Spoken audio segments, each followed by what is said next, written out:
Aste honetan Elujar Zientzian argitaratutako edukietatik 3 albiste nabarmenduko ditugu. Batetik, zulo beltzak sortzeko beste modu bat badagoela baieztatu dute. Izan ere, orain arte, bazekiten izar masiboak hiltzen direnean supernova modura lehertzen direla eta hori oso ikusgarria da. Gero izarraren tokian, zulo beltza gelditzen da. Beste modu honetan, izar ezain masiboak kolapsatu egiten dira lehertu beharrean eta askatzen duten materia eta energia uhin infragorrien bidez ikusten da. Hori ez da, argi ikuskaiarekin ikusten eta berariazko teleskopio baten bidez behatu dute heriotza mota hau. Eta haren lekuan ere zulo beltz bat gelditzen da.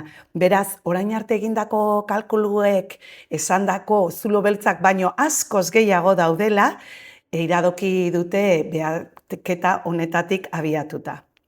Bestetik, eta hau ere behaketa batetik dator, ikusi dute zer gertatzen den ardiak, artalde baten hazkuntza, eta eguzki panelak leku berean jartzen badira. Eta frogatu dute ardiek bero handia egiten duenean eta eguzkiak gogor jotzen duenean, argi panelak bilatzen dituztela itzalpetan egoteko zuhaitz azpira joan beharrean.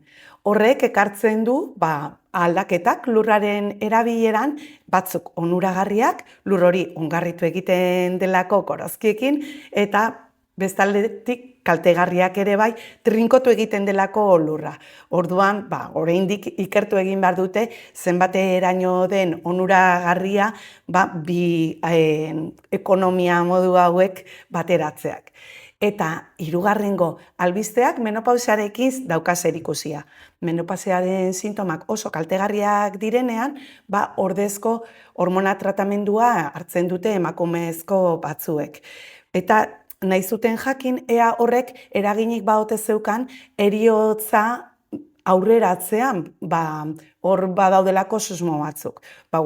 Danimarkan 800.000 emakumerekin egin duten epe luzeko ikerketa batean ikusi dute ordezko hormona tratamentua 10 urtez hartuta ere ez daukala eraginik bizi itxaropenean edo biziaren luzeran. Beraz, albiste lasaigarria da. Albiste hauek guztiak eta eduki gehiago, zientzia.eus atarian.